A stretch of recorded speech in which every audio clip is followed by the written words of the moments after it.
तो first one is statistical inquiry. अब statistical inquiry क्या है? जब भी डेटा को कलेक्ट करके एनालाइज करके उसकी इंक्वायरी करते हैं as per a need is statistical inquiry. मतलब जब भी हम किसी डेटा को कलेक्ट करते हैं, सपोज मैंने कोई डेटा कलेक्ट किया, अब उसको एनालाइज किया, उसको एनालाइज करके जब उसकी इंक्वायरी करते हैं उसको कहते हैं स्टैटिस्टिकल इंक्वायरी। या फिर न्यूमेरिकल डेटा को उसी वे में कलेक्ट करके जब उसकी इन्वेस्टिगेशन करते हैं तो उसको कहते हैं स्टैटिस्टिकल इंक्वायरी, राइट। अब नेक्स्ट पॉइंट आता है इन्वेस्टिगेटर। इन्वेस्टिगेटर कौन होता है? इन्वेस्टिगेटर वो इंसान, वो पर्सन है जो ये इंक्वायरी करवाता है या जो इन्वेस्टिगेशन करना चाहता है, that is he is known as investigator. ठीक है, सपोज मैं चाहती हूँ कि मुझे इसका डेटा चाहिए कि इस पे इन्वेस्टिगेशन हो, तो मैं कौन हुई? इन्वेस्टिगेटर। अब एन्यूमरेटर कौन होता है? एन्यूमरेटर होता है वो ऑफिशियल्स या ऑर्गेनाइजेशन या मिडल पर्सन जिसकी हेल्प से इन्वेस्टिगेटर इन्वेस्टिगेशन करता है। ठीक है, अब सपोज मेरे को है कि मुझे ये डेटा कलेक्ट करना है, तो मैं क्या करूँगी? मुझे इन्वेस्टिगेशन करानी है। अब मैं किसी कंपनी के पास या किसी ऑफिशियल के पास, किसी एक इंसान के पास गई कि मुझे ये डेटा चाहिए, इसमें से इस टॉपिक के ऊपर इन्वेस्टिगेशन चाहिए, राइट। तो वो होती है एन्यूमरेटर। वो जो मिडल मैन होता है he is known as enumerator. और अब रिस्पोंडेंट कौन होता है? रिस्पोंडेंट वो होता है जिन लोगों से हम जाकर क्वेश्चन पूछते हैं सो दैट इंक्वायरी कंप्लीट हो सके। सपोज मुझे अपनी एक क्या कहते हैं, अपने मोहल्ले का, अपने एरिया का डेटा चाहिए कि कितने इस एरिया में कितने बच्चे हैं। ठीक है, तो अब मैंने क्या किया? मैंने आगे एक बंदे को लगाया कि आपको घर घर में जाना है और उनसे पूछना है कि उनके घर में बच्चे हैं या नहीं हैं। ठीक है, बिलो 10 years ऑफ एज। तो ये डेटा की मुझे इन्वेस्टिगेशन चाहिए। अब मैं कौन हुई? इन्वेस्टिगेटर। वो इंसान जो बीच में, जो मिडल मैन है, जो हर घर में जाएगा, वो है एन्यूमरेटर। और जिन जिन घरों में लोगों से जाके पूछेगा, राइट, वो होंगे रिस्पोंडेंट, जो उसका जवाब देंगे जिन लोगों से हम जाकर क्वेश्चन पूछते हैं, सो दैट सर्वे हम कंप्लीट कर सकें, राइट। अब इसके बाद आते हैं, चैप्टर स्टार्ट करते हैं। अब देखो, प्लूरल सेंस में था ना, स्टैट्स का मतलब क्या था? डेटा या फिर quantitative information capable of some meaningful conclusions. वो डेटा या वो क्वांटिटेटिव इंफॉर्मेशन जिससे हम कुछ कंक्लूजन निकाल सकें। ठीक है, अब मेरे पास डेटा आया कि आपके पास, आपके इस एरिया में 50 घर हैं जिनमें छोटे बच्चे हैं। तो उससे कंक्लूजन मिला कि कितने बच्चे हैं? 50 घर हैं जिनके छोटे बच्चे हैं, right. In other words, in data we include that information which is capable of numerical expression. वो इंफॉर्मेशन जिसमें कुछ न्यूमेरिकल एक्सप्रेशन है। तो डेटा तो नंबर्स के थ्रू होता ही होता है, लेकिन स्टैट्स क्या हो जाता है? स्टैट्स वो क्वांटिटेटिव इंफॉर्मेशन होती है जिससे हम कुछ कंक्लूजन, कुछ मीनिंगफुल कंक्लूजन निकाल सकें। अब डेटा की कुछ एग्जांपल्स देखते हैं। उन्होंने कहा कि यहाँ पे 8 शुगर मिल्स है हरियाणा की, 20 कंपेयर टू 20 इन पंजाब। पंजाब में 20 है और 8 शुगर मिल्स है हरियाणा में। 20% of people in working age group are unemployed in India compared to only 2% in USA। अब ये कंपैरिजन हो रहा है, देखो। अब वो क्या कह रहे हैं कि 20% लोग जो हैं वर्किंग एज ग्रुप में वो अनएम्प्लॉयड है इंडिया में, जबकि यूएसए में सिर्फ 2% है, राइट। अब next, of the total cattle population of the world 50% belongs to India. Total world की कैटल पॉपुलेशन जो है वो 50% सिर्फ और सिर्फ इंडिया से बिलोंग करती है, राइट। तो ये कुछ एग्जाम्पल्स थी। अब ये जो चैप्टर है ये कलेक्शन ऑफ डेटा पे फोकस करता है। उसमें क्या आता है? कलेक्शन ऑफ डेटा में आगे सोर्सेज ऑफ डेटा, कि डेटा जो है वो कलेक्ट, सोर्स कहाँ से है, सोर्स हमने कलेक्ट कहाँ से किया है, और क्या मेथड्स हैं जिससे हम डेटा कलेक्ट कर सकते हैं, राइट। तो इस चैप्टर में हम बेसिकली ये सब पढ़ेंगे। पर उससे पहले हमें पढ़ना है कि डेटा हम कलेक्ट क्यों करते हैं। तो इकोनॉमिक्स के स्टूडेंट के लिए the purpose of data collection is to understand, analyse and explain a socio economic problem. ठीक है, अब उसको कुछ भी हम, आप ये समझ लो एज एन इकोनॉमिक स्टूडेंट, आपको कुछ भी डेटा कलेक्ट करना है तो उसके पीछे पर्पस होना बहुत ज़रूरी है कि किस वजह से हमें डेटा कलेक्ट करना है, राइट। अब आगे दो सोर्सेज हैं, प्राइमरी और सेकेंडरी सोर्सेज। अब देखो, डेटा सोर्सेज का मैंने इस तरह आपको टेबल बनाया हुआ है, primary and secondary. Primary data कौन सा होता है? जो फर्स्ट टाइम डेटा लेते हैं, ठीक है। उससे पहले मैं आपको बताती हूँ सोर्सेज ऑफ डेटा। सोर्सेज दो तरह के होते हैं, इंटरनल सोर्स होता है, एक्सटर्नल सोर्स होता है। या तो हम इंटरनली लेते हैं या एक्सटर्नली लेते हैं, ठीक है। उसके आगे देखी जाए तो प्राइमरी डेटा होता है और सेकेंडरी डेटा होता है। प्राइमरी डेटा मतलब अब मैंने जो एरिया का डेटा लिया था वो फर्स्ट हैंड डेटा था, मतलब हमने फ्रेशली न्यूली मेड हमने डेटा लिया था।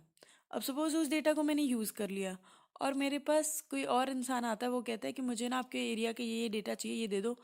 तो जो वो डेटा मैं ट्रांसफ़र करूँगी उसके लिए वो सेकेंड हैंड डेटा हो गया। So that's a secondary data for him, right. तो प्राइमरी मतलब फर्स्ट हैंड, फर्स्ट टाइम जो डेटा बनता है, और secondary means second hand data, right. अब एक सर्वे टर्म थी, सर्वे क्या होती है? सर्वे वो होता है पूरा प्रोसेस जब कंप्लीट हो जाता है, तो प्रोसेस ऑफ इन्वेस्टिगेशन का उसको कहते हैं सर्वे। अब जो मैंने एरिया का प्रोसेस कंप्लीट किया था उसको जब वो कंप्लीट हो गया इन्वेस्टिगेशन, तो वो क्या हो गया? तो मेरा सर्वे तैयार हो गया, राइट। तो अब आते हैं प्राइमरी सोर्स पे। प्राइमरी सोर्स कौन सा होता है? You want to know about the quality of life of people in your town. अब वही इसी तरह एग्जाम्पल एक और है कि मुझे अपने टाउन की क्वालिटी देखनी है कि लोगों की क्वालिटी ऑफ लाइफ कैसी है। तो you may like to ascertain the quality of life in terms of per capita expenditure, कि लोगों का खर्चा कितना है डिफरेंट हाउस होल्ड में। So you decide to collect the basic data yourself through statistical survey. तो मैं decide करती हूँ कि मैं खुद से डेटा लूंगी through statistical survey, right, and with the help of investigators of course. अब देखो ये मैंने एक आपके मदद के लिए चार्ट बनाया हुआ है, तो आप इसको रेफर डेफिनेटली कर सकते हो। आप इसी तरह हमने जब एग्जाम्स आए तो आप एज इट इज बना भी सकते हो। तो डेटा सोर्सेज को पहले लिखना है, किस में डिवाइड करना है? इंटरनल एंड एक्सटर्नल में, राइट। उसके बाद आता है एक्सटर्नल को, फिर हम डिवाइड करते हैं प्राइमरी एंड सेकेंडरी में। तो प्राइमरी डेटा कौन सा हो गया? First hand data collected by yourself, या फिर ओरिजिनली जो फर्स्ट सेम कलेक्ट करते हैं, राइट। और with the help of investigators जो होता है, जो इन्वेस्टिगेटर्स की हेल्प से लेते हैं। And collected from sources of origin. Origin means जो स्टार्टिंग से कलेक्ट हुआ होता है, ठीक है। हमने घर घर जाके कलेक्ट किया था, तो that means it has been collected from sources of origin, right. उसके बाद सेकेंडरी डेटा कौन सा होता है? अब सेकेंडरी डाटा में आगे आता है, या तो वो अनपब्लिश्ड होता है या फिर पब्लिश्ड होता है। उसके बारे में मैं आपको बाद में बताऊंगी। अब सेकेंडरी डाटा कौन सा होता है? सेकेंड हैंड डेटा, या फिर जो हम एजेंसीज या इंस्टीट्यूशन से ऑलरेडी उनके पास डेटा होता है वो ले लेते हैं, who already have the information, right. Relying on information already existing. Relying means trust करना, भरोसा करना उस इंफॉर्मेशन पे जो ऑलरेडी एग्जिस्ट कर रही है, जो ऑलरेडी डेटा है उसी पे हम रिलाई कर रहे हैं कि यही डेटा हम ले लेंगे, ठीक है। तो आपको आई होप प्राइमरी और सेकेंडरी में डिफरेंस समझ आ गया। It's very clear. Primary means first term, secondary means secondary जो सेकेंड हैंड होता है, राइट। चलो, while doing this exercise you are relying on primary source of data. तो अब हम क्या कर रहे थे? टाउन का एरिया देख रहे थे पर कैपिटा एक्सपेंडिचर के लिए, तो हम खुद प्राइमरी सोर्स ऑफ डेटा पे रिलाई कर रहे हैं। सो दस primary source of data implies collection of data from the source of origin. मैंने आपको भी बताया ओरिजिन से जो हम घर घर जाके ले रहे हैं। It offers you first hand quantitative information. First hand होती है, बिल्कुल होती है। Your team of investigators are contacting the respondents and obtaining the desired quantitative information on per capita expenditure of different households in your town. Right? तो अब हम इसमें क्या कर रहे हैं? इन्वेस्टिगेटर्स की जो टीम है, हम रिस्पोंडेंट्स को कांटेक्ट कर रहे हैं। रिस्पोंडेंट्स कौन से बताए थे? जो घरों में लोग रहते थे, राइट, वो होते हैं रिस्पोंडेंट्स। उनसे हम जाके कांटेक्ट करते हैं और उनसे जो हमें डिज़ायर, जो हमें क्वांटिटेटिव इन्फॉर्मेशन चाहिए वो हम उनसे लेते हैं रिगार्डिंग पर कैपिटा एक्सपेंडिचर के लिए, right. So primary source of data implies collection of data from its source of origin. ये मैंने आपको सारा समझा दिया। अब आते हैं सेकेंडरी सोर्स पे। Secondary source of collection of data वो इम्प्लाई करता है रेलिवेंट स्टैटिस्टिकल इंफॉर्मेशन ऑब्टेन करना किसी एजेंसी से जो already possession, which is already in possession of that information, ठीक है। किसी एजेंसी या इंस्टीट्यूशन से हम डेटा लेते हैं, हम इंफॉर्मेशन लेते हैं जो ऑलरेडी जिसके पोजेशन में, जिस इंस्टीट्यूशन के पोजेशन में ऑलरेडी वो इन्फॉर्मेशन होती है, उनसे ऑब्टेन करना वो इन्फॉर्मेशन, राइट। तो वो होती है secondary source of collection of data. उसके बाद है अभी हमने जो पुरानी एग्जांपल ली थी, been collected by state government, right, people of your town में हैव ऑलरेडी बीन कलेक्टेड। अब ये देखो, क्वालिटी ऑफ लाइफ के लिए ऑलरेडी स्टेट गवर्नमेंट ने डेटा कलेक्ट किया होगा, तो हम सिम डायरेक्टली अगर उनको जाके अप्रोच करते हैं गवर्नमेंट डिपार्टमेंट में और उनको कहते हैं कि हमें अपने एरिया के ये डेटा चाहिए, तो वो हो गया सेकेंडरी सोर्स ऑफ डेटा। और अगर मैंने इन्वेस्टिगेटर की हेल्प से खुद घर घर जा जा के हमने लिया, तो वो हो गया प्राइमरी सोर्स ऑफ डेटा। तो राइट, अब आपको डिफरेंस समझ आ रहा है? The secondary source implies that desired statistical information already exists and you are simply to collect it from concerned agency। जिस भी एजेंसी या इंस्टीट्यूशन से हम डायरेक्ट डेटा लेते हैं, किसी से खरीदते हैं या किसी से लेते हैं, वो सेकेंड हैंड हो गया, वो सेकेंडरी डेटा हो गया। जब हम खुद अपने एनालाइज करते हैं, खुद अपटेन करते हैं डेटा, फर्स्ट हैंड ओरिजिन से लेते हैं। Origin word is the main word, so make sure आप उसको ज़रूर लिखें उसमें। तो वो हो गया first hand data which is primary data, right. तो आप ये आगे पढ़ सकते हो। प्राइमरी और सेकेंडरी डेटा, अब इसमें सिंपल लिखा हुआ है, primary data collected by investigator for his own purpose. जब मैंने डेटा कलेक्ट किया खुद अपने पर्पस के लिए पहली बार फ्रॉम बिगिनिंग से एंड तक, वो हो गया प्राइमरी डेटा। और ये सोर्सेज ऑफ ओरिजिन से आता है, तो सोर्स ऑफ ओरिजिन ज़रूर ज़रूर याद रखना। अब उसके बाद आता है सेकेंडरी डेटा। सेकेंडरी डेटा जो ऑलरेडी एग्जिस्टेंस में है, which has been collected for some other purpose, किसी और पर्पस के लिए लिया हुआ था, एंड जो कि हमारे हाथ में क्वेश्चंस हैं उसके अलावा किसी और पर्पस के लिए लिया हुआ था, तो वो हो गया सेकेंडरी डेटा, राइट। अब बेसिक डिफरेंस क्या है? तो इसमें लिखा हुआ है, अगर हम डेटा सोर्स ऑफ ओरिजिन से ले रहे हैं तो वो प्राइमरी है, अगर ऑलरेडी यूज डेटा ले रहे हैं तो वो हो गया secondary data, right. If you are getting data from somebody else who collected it from its source of origin, पर उन्होंने यूज़ नहीं करा था, तो वो भी it is deemed as primary data, तो वो भी प्राइमरी डेटा माना जाएगा अगर वो डेटा किसी ने डेटा यूज़ नहीं किया हुआ है तो, राइट। तो अब हम बात करेंगे प्रिंसिपल डिफरेंस क्या है प्राइमरी और सेकेंडरी डेटा के बारे में। देखो, ये मैंने ना आपको ये इस तरह आपको दिखे हुए मिलेंगे 2OC और COO। ये आपको लर्न करने के लिए है, इन केस आपको समझ नहीं आता। पहले तो देखो, जितना आप समझ के लिखोगे उतना आपके लिए बेटर होगा। तो अब पहला डिफरेंस क्या है ओरिजिनलिटी में, तो ओरिजिनलिटी का ओ मैंने लिख लिया।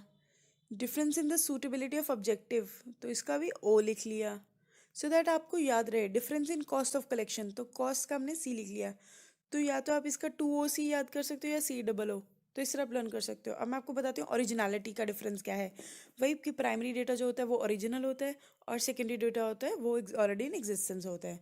तो सूटेबिलिटी ऑफ ऑब्जेक्टिव, ऑब्जेक्टिव जो होता है प्राइमरी डेटा का वो एक स्पेसिफिक ऑब्जेक्टिव होता है इन्वेस्टिगेटर का, जिस वजह से हम वो डेटा कलेक्ट करते हैं। On the other hand secondary data जो होता है वो ऑलरेडी किसी और पर्पस या किसी और ऑब्जेक्टिव से कलेक्ट हुआ होता है।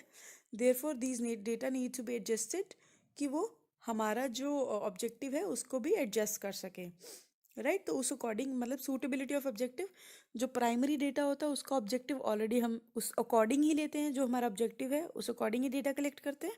जो सेकेंडरी होता है वो ऑलरेडी किसी ऑब्जेक्टिव से कलेक्ट किया हुआ होता है, हम अपने ऑब्जेक्टिव के साथ उसको मोल्ड करके उस अकॉर्डिंग फ्लेक्सिबल करके एडजस्ट करके यूज़ करते हैं। अब difference in cost of collection, obviously primary में हमें सारी मेहनत करनी पड़ रही है, सेकेंडरी हम डायरेक्टली ले रहे हैं, तो प्राइमरी जो होगा वो मोर एक्सपेंसिव होगा, उसमें ज़्यादा टाइम मनी एफर्ट्स लगेंगे, वो ज़्यादा एक्सपेंसिव होगा। और सेकेंडरी जो होगा वो ऑलरेडी हम किसी एजेंसी से लेंगे, तो वो ऑब्वियसली कम एक्सपेंसिव होगा, राइट। तो इसका या तो आप 2OC कर सकते हो या COO लर्न कर सकते हो, उससे आपको याद रहेगा कि कौन से पॉइंट्स थे। सो हेडिंग ज़रूर बना के लिखना, जितनी हेडिंग्स अंडरलाइन करके हेडिंग्स बना के लिखोगे उतना क्लियर एग्जामिनर होता है, उतना क्लियर एग्जामिनर को चेकिंग के लिए रहता है और उतने अच्छे मार्क्स आप ले पाते हो, राइट। डिस्टिंग्विश बता दिया, डिस्टिंक्शन बता दिया आपको। How basic data is collected, some statistical methods, modes of data collection. अब इस डेटा को हम कलेक्ट कैसे करते हैं वो हमें वो देखना है, राइट।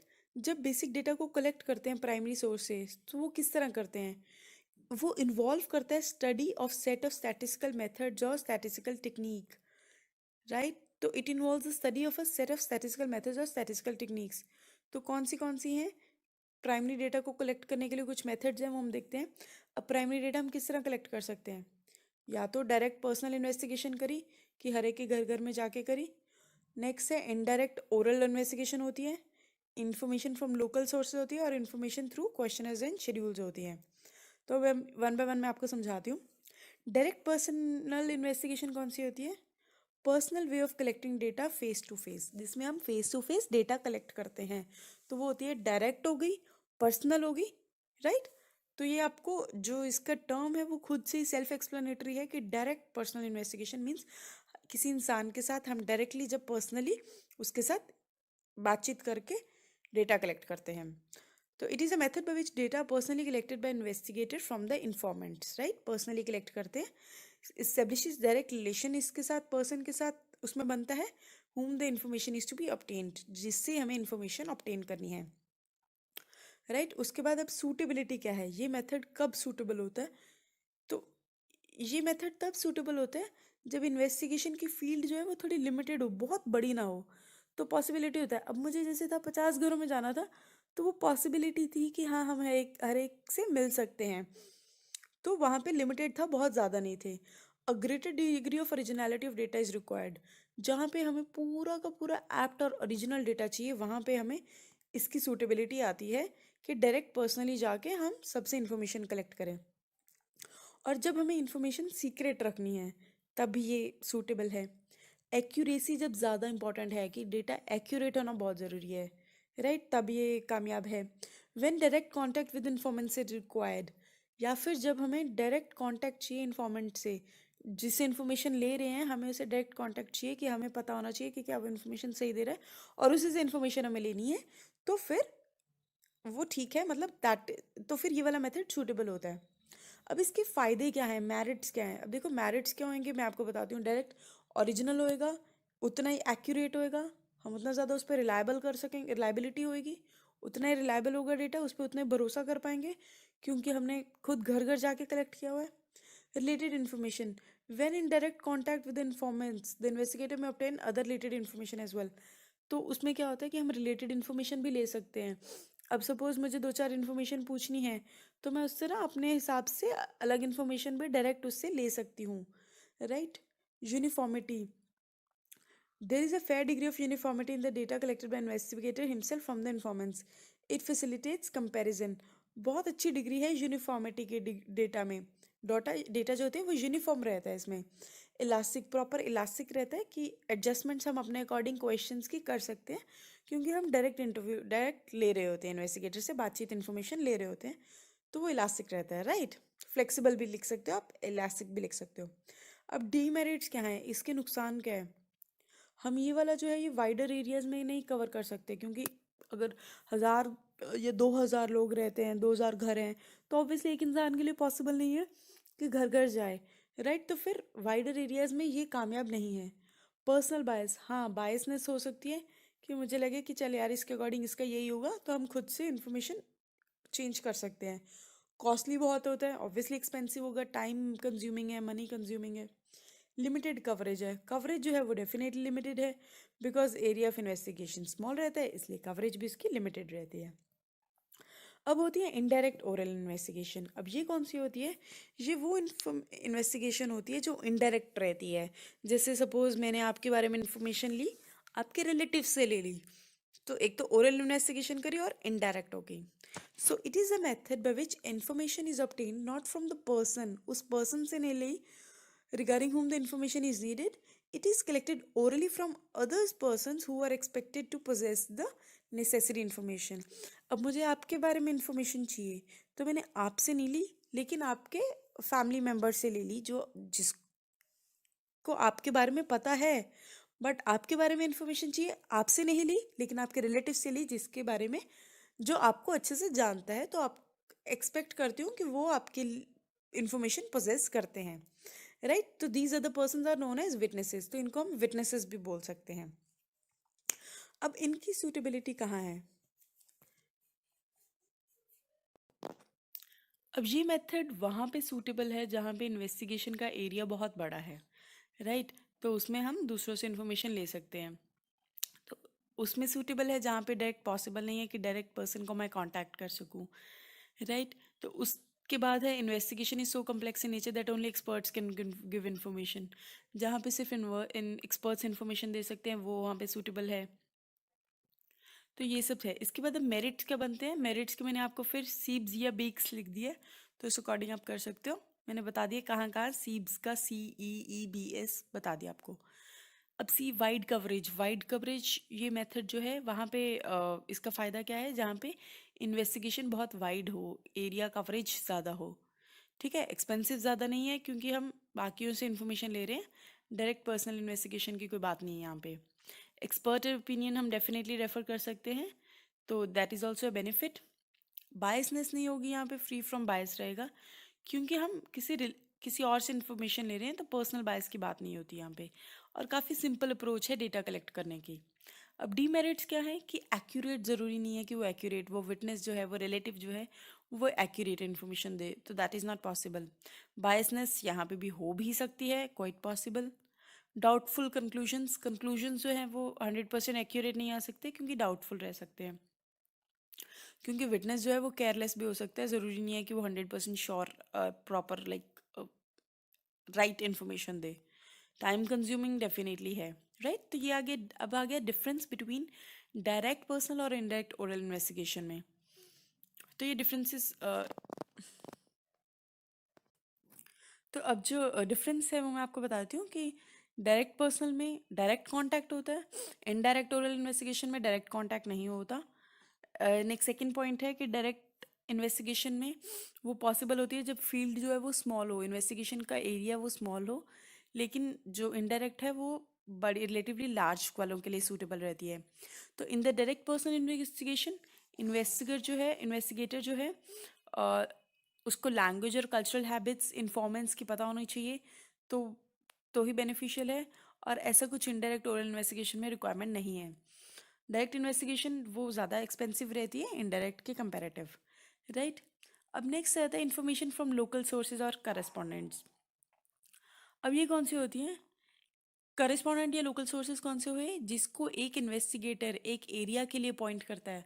सपोज मैंने इस एरिया के लिए किसी को पॉइंट किया, तो वो हो गया करस्पॉन्डेंट, राइट। कि आप जाइए और ये इन्फॉर्मेशन कलेक्ट करके लेके आइए, तो वो हो गया करस्पॉन्डेंट। अब इस मेथड में क्या होता है, इन्वेस्टिगेटर एक चूज करता है, अपॉइंट करता है किसी एक लोकल पर्सन को, इंसान को, या फिर करस्पॉन्डेंट को एट डिफरेंट प्लेसेस। तो वो आगे क्या करते हैं, वो इन्फॉर्मेशन अपनी वे में कलेक्ट करते हैं और फर्निश करके देते हैं इन्वेस्टिगेटर को, राइट।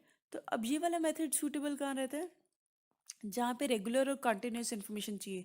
सपोज मेरे को हर महीने बाद इन्फॉर्मेशन चाहिए, तो ये मेथड तब कामयाब है कि मैं एक किसी को हायर कर लूँ, करेस्पॉन्डेंट को या लोकल सोर्सेज को, तो उनसे हम इन्फॉर्मेशन ले, राइट। जहाँ पे इन्वेस्टिगेशन का एरिया बहुत बड़ा होगा ऑब्वियसली, या information is to be use by journals, magazines, radio, TV, इनको इन्फॉर्मेशन चाहिए, तो वहाँ पे सूटेबल है ये। और जहाँ पे बहुत high degree of accuracy is required, right, तो उसके लिए क्या करते हैं, हम किसी इंसान को अपॉइंट ही कर लेते हैं कि भैया तेरा काम ही ये है, तुझे हायर कर लिया, तूने आगे इन्फॉर्मेशन हमें प्रोवाइड करनी है, राइट। उसके बाद अब इसके मेरिट्स क्या हैं, मेरिट्स मीन्स इसके फायदे क्या हैं, वो है XECC लिख सकते हो। ई से आता है इकोनॉमिकल, कि बहुत इकोनॉमिकल है, इतना एक्सपेंसिव नहीं पड़ता, क्योंकि बहुत टाइम भी नहीं लगता। क्योंकि मेरे तो नहीं लगे ना, मैंने तो जस्ट एक सिंपल किसी को हायर कर दिया, वो उसको आगे काम है, तो इकोनॉमिक रहा, इकोनॉमिकल रहा। वाइड कवरेज, वो ज़्यादा कवरेज देगा हमें, क्योंकि उसका काम ये रहेगा और हमारा काम बन जाएगा उससे, तो कवरेज वाइड रहेगी। कंटिन्यूटी रहती है, क्योंकि सपोज मुझे अगर हर महीने डेटा चाहिए, तो कंटिन्यूड बेसिस पे रहेगा। और सूटेबल तभी है अगर स्पेशल पर्पस है, कि मुझे स्पेशल पर्पस है कि मुझे इसी चीज़ के लिए ये डेटा चाहिए, तो that is suitable for special purpose. अब नुकसान क्या है, डीमेरिट्स क्या है, लॉस ऑफ ओरिजिनलिटी। ज़रूरी नहीं है कि वो जो इंसान है वो हमें डेटा ओरिजिनल प्रोवाइड करे। लैक ऑफ यूनिफॉर्मिटी, यूनिफॉर्मिटी की कमी हो सकती है, because data is collected by number of correspondents, क्योंकि बहुत सारे करेस्पॉन्डेंट्स डेटा कलेक्ट कर रहे होते हैं, तो ज़रूरी नहीं है यूनिफॉर्म रहे। पर्सनल बायसनेस डेफिनेटली हो सकती है। लेस एक्यूरेट, एक्यूरेशन की कमी भी हो सकती है, बिकॉज वो अब किस तरह का डेटा प्रोवाइड करता है हम 100% रिलाई नहीं कर सकते। और डिले भी हो सकती है कलेक्शन में अ, इस मेथड से, बिकॉज ये टाइम कंज्यूमिंग है, थोड़ा टाइम लगता है इस मेथड में, राइट। अब information through questionnaire and schedules, तो अब ये नेक्स्ट है। अब क्वेश्चनर क्या होता है, क्वेश्चनर वो होता है कि एक शीट ऑफ पेपर पे क्वेश्चंस लिखते हैं और उन्हें ये या मेल पर सेंड करते हैं या पर्सन्स को देते हैं in front of them so that they can fill it, right. तो वो होते हैं क्वेश्चनर। अब क्वेश्चनर जो है वो आगे दो तरीके से जाता है, या मेलिंग मेथड से या एन्यूमरेटर मेथड से। अब मेलिंग मेथड में क्या होता है कि क्वेश्चनर जो है वो इन्फॉर्मेंट्स को मेल कर दिए जाते हैं कि एक लेटर अटैच कर दी है क्वेश्चनर की, giving the purpose of inquiry. Right, questionnaire के साथ एक लेटर अटैच कर दी कि आपकी ये हमारा पर्पस है इंक्वायरी का, आपको इसको क्वेश्चनर को फिल करके देना है। It is also insured that the information would be kept secret, कि इन्फॉर्मेशन को हम सीक्रेट रखेंगे, हम किसी को डिस्क्लोज नहीं करेंगे। राइट, तो इन्फॉर्मेंट जो होते हैं वो आंसर्स नोट करते हैं, उस पर लिखते हैं, और वो क्वेश्चनर्स इन्वेस्टिगेटर्स को वापस कर देते हैं। अब सूटेबिलिटी क्या है, जहाँ पे एरिया ऑफ स्टडी का बहुत बड़ा होता है, बहुत वाइड होता है, वहाँ पे ये काम आती हैं। या जहाँ पे इन्फॉर्मेंट्स आर एजुकेटेड, जहाँ पे इन्फॉर्मेंट्स पढ़े लिखे होते हैं, उन्हें पता होता है कि हाँ हम इन्फॉर्मेशन खुद से दे सकते हैं, तो वो कामयाब रहता है। अब इसके मेरिट्स क्या हैं, बेनिफिट्स क्या हैं। इकोनॉमिकल है, यस, बिकॉज कुछ ज़्यादा खर्चा ही नहीं हो रहा, हमने डायरेक्ट मेल पे क्वेश्चनर भेज दिया। ओरिजिनल है, बिल्कुल है, because this method is original and therefore Fairlie reliable, क्योंकि हम डायरेक्ट इन्फॉर्मेंट से इन्फॉर्मेशन ले रहे हैं। और वाइड कवरेज डेफिनेटली, क्योंकि मेल पे है, तो कितनी कहीं भी आप मेल भेज सकते हो, उसका कोई वो नहीं है, मतलब कोई एक्सपेंसिव नहीं है और घर घर नहीं जाना, तो वाइड कवरेज कवर अप करता है। डीमेरिट्स क्या है, डीमेरिट्स के लिए 4L भी आप लिख सकते हो, इसमें 4L है और B है। Lack of interest, lack of flexibility, limited use and less accurate. अब लैक ऑफ इंटरेस्ट, अब इसमें क्या होता है, इन्फॉर्मेंट्स जो होते हैं वो ज़्यादा इंटरेस्ट नहीं दिखाते, ये इसका एक डीमेरिट है, कि वो सोचते हैं कि छोड़ यार कौन भरेगा, तो कि हमारा क्या फ़ायदा, हमें आ रहा क्या जाता है, इसलिए लैक ऑफ इंटरेस्ट दिखाया जाता है। तो वो इन क्वेश्चनर जो है वो भर के वापस नहीं करते, they fail to return the questionnaires. Next point is lack of flexibility. This method lacks flexibility because when questions are not properly replied, these cannot be changed to obtain the required information. तो flexibility नहीं है। अब suppose मैं किसी इंसान से personally question पूछ रही हूँ, तो मैंने इससे पूछा कि कुछ भी सपोज पूछा, तो वो अगर मुझे इन्फॉर्मेशन नहीं दे रहा तो मैं उसको क्वेश्चन मोल्ड करके पूछ सकती हूँ। राइट, अगर मैंने अब डायरेक्ट क्वेश्चन में क्वेश्चन फिक्स कर दिया, लिख दिया, तो उसमें कोई फ्लेक्सिबिलिटी नहीं है, मैं उसमें कुछ भी फ्लेक्सिबल करके किसी तरह इन्फॉर्मेशन नहीं निकलवा सकती। ठीक है, अब नेक्स्ट पॉइंट है limited use. Obviously limited use है, क्योंकि क्वेश्चनर्स सिर्फ एजुकेटेड जो इन्फॉर्मेंट्स है वही आंसर कर सकते हैं। दस this method cannot be use, जहाँ पे लोग अनएजुकेटेड हैं वो नहीं दे सकते इनके आंसर्स। उसके बाद है biased. If the informants are biased then the information will also be biased. Obviously जब इन्फॉर्मेंट्स बायस्ड आंसर्स दे रहे हैं तो डेटा भी जो होगा वो कलेक्ट किया होगा वो भी बायस्ड ही होगा। Less accurate, these conclusion based on such investigation have सिर्फ लिमिटेड एक्यूरेसी होती है, क्योंकि कुछ क्वेश्चन डिफिकल्ट हो सकते हैं और कुछ एक्यूरेट आंसर्स मतलब नहीं दे सकते, तो लेस एक्यूरेट होता है। एन्यूमरेटर्स मेथड, अब एन्यूमरेटर्स मेथड कौन सा होता है, इसमें क्या होता है कि इन्यूमरेटर क्वेश्चनर को फिल करता है। ठीक है, अब जैसे सपोज मेरे पास क्वेश्चनर है, मैं लोगों के पास जा रही हूँ, हम मॉल के बाहर खड़े हैं और मैं लोगों से क्वेश्चनर फिल करा रही हूँ, मैं एक इन्यूमरेटर हूँ, मैं खुद से अप्रोच करूँगी लोगों को, इन्फॉर्मेंट्स को, और वो क्वेश्चन पूछ के उनसे फिल करूँगी। राइट, तो इसमें क्या होता है कि इसमें मैं अपने आप क्वेश्चंस जो है वो मोल्ड करके पूछ सकती हूँ। सपोज कोई लोग रिलक्टेंट होते हैं कि हम नहीं दे सकते इसका आंसर, तो मैं इनको मोल्ड करके क्वेश्चन पूछ सकती हूँ। Right, the enumerator himself approaches the informant with a questionnaire. The questionnaire which are filled by enumerators themselves by putting questions are called schedules. उनको हम कहते हैं schedules। जो मैं उनसे क्वेश्चनर्स जो क्वेश्चनर फिल करूँगी मैं खुद उनसे क्वेश्चंस पूछ के, उनको कहते हैं schedules. Thus under this method the enumerator himself fills the schedules after seeking information from the informant. ठीक है, तो अब आपको ये समझ आ गया। इसका सूटेबल क्या है कि जहाँ पे इन्वेस्टिगेशन की फील्ड बहुत बड़ी हो, लार्ज हो, इन्वेस्टिगेशन नीड स्पेशलाइज इन स्किल्ड इन्वेस्टिगेटर, जहाँ पे इन्वेस्टिगेटर्स को बहुत स्किल्ड इन्वेस्टिगेशंस चाहिए हो। नेक्स्ट सूटेबिलिटी क्या है कि जहाँ पे इन्वेस्टिगेशन को स्किल्ड इन्वेस्टिगेटर या स्पेशलाइज्ड इन्वेस्टिगेटर्स की ज़रूरत होती है, वहाँ पे इन्वेस्टिगेशन ये वाली सूटेबल है। राइट, उसके बाद इन्वेस्टिगेटर्स आर वेल वर्स, जहाँ पे लोकल लैंग्वेज को और कल्चरल नॉर्म्स का इन्वेस्टिगेटर्स को पता है, तो वहाँ पे सूटेबल है। अब इसका फ़ायदा क्या है, मेरिट्स क्या हैं। कैपी डबल CAPI कर सकते हो आप इसको। वाइड कवरेज, जहाँ पे कवरेज बहुत बड़ी है, इसकी बेनिफिट है। एक्यूरेट होता है, पर्सनल कांटेक्ट आ जाता है, इम्पार्शियल होता है बिकॉज पार्शियलिटी का इन्यूमरेटर को वो कुछ नहीं रहता, तो वो खुद से इन्फॉर्मेशन उनके अकॉर्डिंग फिल करता है। कंप्लीटनेस होती है because they are filled by enumerator, तो वो मेक श्योर करता है कि जो शेड्यूल्स हैं वो कंप्लीट हों, पूरे फिल अच्छे से सारे हो सकें, सारे आंसर्स पूरे कंप्लीटली फिल्ड हों। अब नुकसान क्या है? नुकसान ये है कि EEPST इप्स्ट इप्स्ट बना सकते हो आप इसको। नुकसान क्या है कि एक्सपेंसिव होता है डेफिनेटली, क्योंकि ट्रेन इन्वेस्टिगेटर्स की इसमें इन्वॉल्वमेंट होती है, इसलिए एक्सपेंसिव होता है। अवेलेबिलिटी ऑफ इन्यूमरेटर्स पे डिपेंड करता है, कई बारी कंपनी ने इन्यूमरेटर्स नहीं अवेलेबल होते, तो इसलिए एक्यूरेसी इन्फॉर्मेशन की सफ़र करती है। टाइम कंज्यूमिंग है, ऑब्वियसली बहुत सारा टाइम लगता है इसमें, प्राइवेट इन्वेस्टिगेशन के लिए सूटेबल नहीं है। ठीक है, अब जहाँ पे गवर्नमेंट इंस्टीट्यूशंस को इन्फॉर्मेशन चाहिए, चलो वहाँ तो माना कि सूटेबल है, लेकिन जहाँ पे प्राइवेट इन्वेस्टिगेशन की बात आ गई वहाँ तो बहुत एक्सपेंसिव हो गया ये। अब पार्शियल है, पार्शियल हो सकता है बिकॉज इन्यूमरेटर अगर बायस हो गया तो डेटा भी एक्यूरेट नहीं आएगा, राइट। तो अब आते हैं construction of questionnaire and schedule and the qualities, कि क्वेश्चनर कैसा कंस्ट्रक्ट कैसा करना चाहिए, राइट।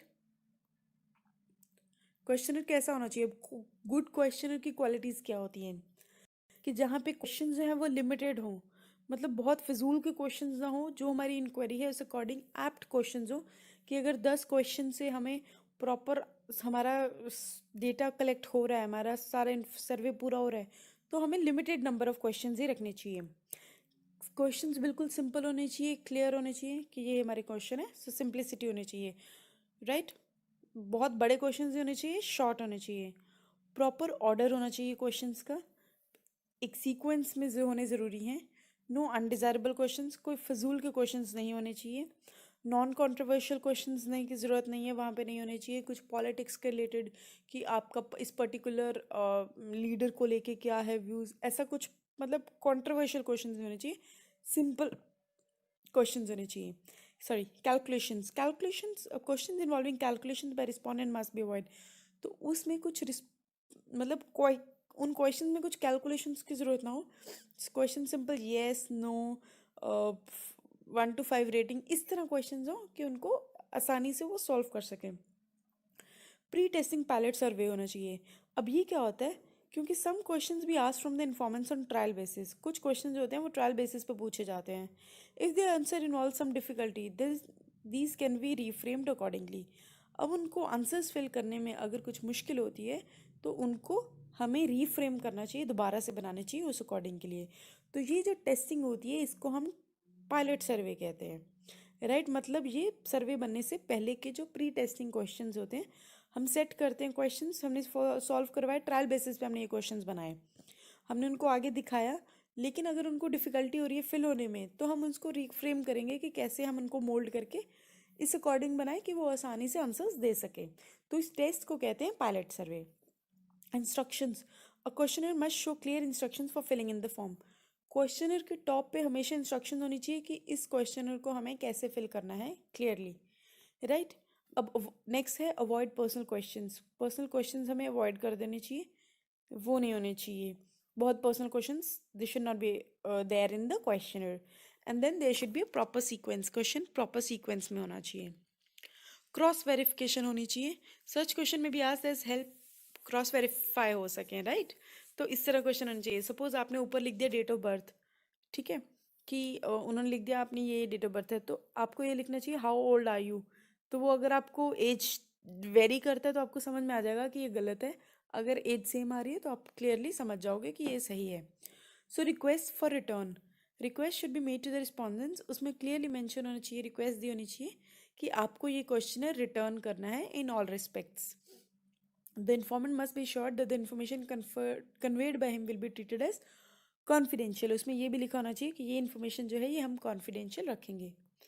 अब कुछ टाइप्स ऑफ क्वेश्चन है, कुछ एग्जाम्पल्स दे रखे हैं, या तो वही सिंपल ऑल्टरनेटिव क्वेश्चन हो गए येस नो वाले, कि क्या आपके पास कार है, yes no. Government decides introduce plus two system in the college, do you agree, yes और नो, सिंपल आपको येस नो वाले क्वेश्चन पूछने हैं। नेक्स्ट आता है MCQs यानी मल्टीपल चॉइस क्वेश्चंस, जहाँ पे आपको क्वेश्चन दिया होता है और 3-4 ऑप्शंस दिए होते हैं जिनमें से आपको टिक करना होता है। और वही सिंपल एग्जांपल आया कि आप घर से कॉलेज कैसे जाते हो, मोड ऑफ कन्वेंस क्या है, फुट पैदल चलते हो, साइकिल पे जाते हो, बस पे जाते हो, स्कूटर पे जाते हो, तो आप इनमें से कुछ भी टिक कर सकते हो।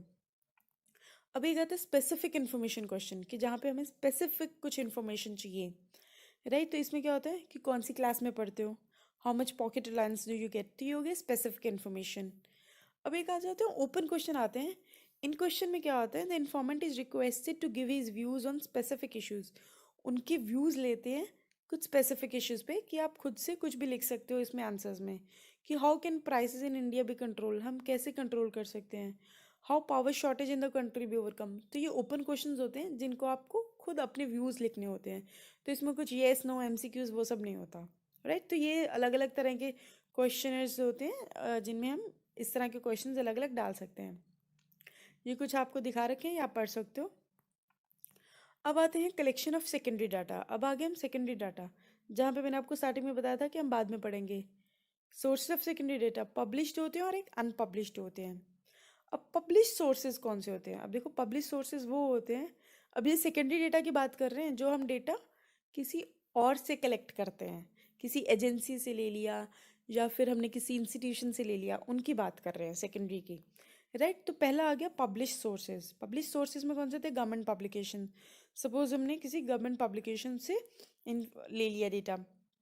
Ministries of central and state governments in India publish a variety of stats as a routine activity। तो उनकी एक रूटीन एक्टिविटी है जहाँ पे वो बहुत सारा stats, variety of stats publish करते हैं। As is a publish by government data fairly reliable.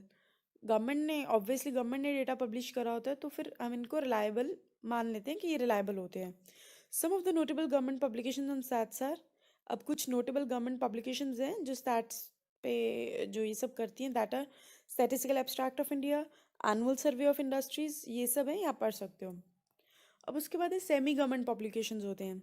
Semi government publications कौन सी हुई, वो होती हैं जो म्यूनिसिपैलिटीज़ और मेट्रोपॉलिटन काउंसिल्स होते हैं, वो डेटा पब्लिश करते हैं एजुकेशन के रिलेटेड, हेल्थ के रिलेटेड, बर्थ्स और डेथ्स के रिलेटेड।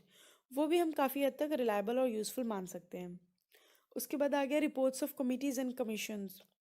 अब कमिटीज़ और कमीशंस जो हैं वो अपॉइंट करती हैं गवर्नमेंट को, और अपॉइंटेड बाय गवर्नमेंट। कमिटीज़ और कमीशंस जो गवर्नमेंट ने अपॉइंट करी होती हैं, वो भी बहुत सारी स्टैटिस्टिकल इन्फॉर्मेशन रिपोर्ट्स में फर्निश करती हैं, पब्लिश करती हैं, like finance commission, monopolies commission, planning commission.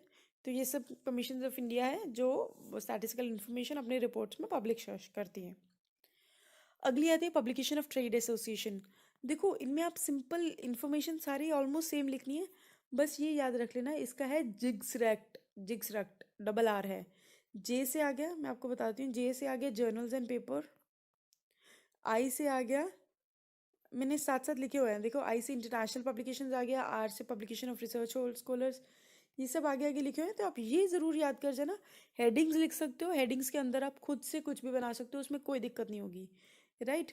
अब देखो इनमें इन्फॉर्मेशन सब में सेम लिखी है, कि रिपोर्ट्स ऑफ कमीशन और कमेटीज़ में क्या लिखा है, कि गवर्नमेंट ने अपॉइंट किया कमीशन और कमेटीज़ जो सारी स्टैटिस्टिकल इन्फॉर्मेशन पब्लिश करते हैं, कि वो भी रिलायबल होती है, वो भी यूज़फुल होती है। तो ये आप इन्फॉर्मेशन सबको अकॉर्डिंगली लिख सकते हो, कोई प्रॉब्लम नहीं है। Publication of trade association. अब कुछ बहुत बड़ी ट्रेड एसोसिएशन होती है, through their statistical and research divisions collect and publish data on various aspects of trading activity. तो उनसे भी हम डेटा पब्लिश, डेटा होता है वो हम ले सकते हैं। Publication of research institution. बहुत सारी universities and research institution publish करती है information as finding of the research activities, जो उन्होंने रिसर्च की उनसे जो इन्फॉर्मेशन, जो फाइंडिंग्स आई उनको पब्लिश करती है। For example Indian statistical institute, national council of applied economic research, बहुत सारे स्टैटिस्टिकल डेटा अपने रेगुलर फीचर में पब्लिश करते हैं, राइट। देखो इन्फॉर्मेशन सेम है, बस नेम्स चेंज होते जा रहे हैं। अभी आ गया जर्नल्स और पेपर्स में, ऑब्वियसली इकोनॉमिक टाइम्स हैं, अलग अलग जर्नल्स हैं, न्यूज़पेपर्स हैं जहाँ से हम इन्फॉर्मेशन लेते हैं। तो they also supply large variety of statistical information. Next है publication of research scholars. Scholars हैं जो रिसर्च स्कॉलर्स होते हैं वो पब्लिश करते हैं। इंटरनेशनल पब्लिकेशंस हैं like UNO, IMF, world bank, ILO, उनके डेटा जो स्टैटिस्टिकल इन्फॉर्मेशन होता है वो बहुत रिलायबल होता है, तो वो भी हम ले सकते हैं। तो ये हो गए publish sources. Sources of secondary data में पब्लिश सोर्सेज कौन से होते हैं, जो डेटा पब्लिश करते हैं और जहाँ से हम लेते हैं। अब आ गया अनपब्लिश सोर्सेज। अब अनपब्लिश सोर्सेज कौन से होते हैं, these data are collected by government organization and others generally for their self use और office record। अब इसमें क्या होता है कि डेटा जो है वो गवर्नमेंट ऑर्गेनाइजेशन खुद कलेक्ट करती है या तो अपने यूज़ के लिए या फिर ऑफिस रिकॉर्ड के लिए, right. These data are not published. ये डेटा जो होता है वो पब्लिश नहीं कहीं पे होता। ये अनपब्लिश्ड न्यूमेरिकल इन्फॉर्मेशन में how be use as secondary data, right. ये अनपब्लिश रहता है, कहीं पे छपता नहीं है। पब्लिश मीन्स कहीं पे छप गया, कहीं पे न्यूज़पेपर में आ गया, किसी जर्नल में आ गया, किसी नेट पे आ गया, तो वो हो गया पब्लिश। ये अनपब्लिश सोर्सेज होते हैं, मतलब कहीं पे भी पब्लिश नहीं करते, कहीं पे दिखाते नहीं हैं। अब प्रिकॉशन क्या use, in the use of secondary data हमें क्या केयरफुल रहना चाहिए। तो हमारे माइंड में कुछ क्वेश्चन होने चाहिए सेकेंडरी डेटा को डील करते वक्त, कि क्या डेटा रिलायबल है, क्या डेटा हमारी इंक्वायरी के पर्पस के लिए सूटेबल है, या फिर क्या whether the data are adequate, क्या ये सफिशिएंट है जितना हमें इंफॉर्मेशन चाहिए उसके हिसाब से। तो ये रहेगा।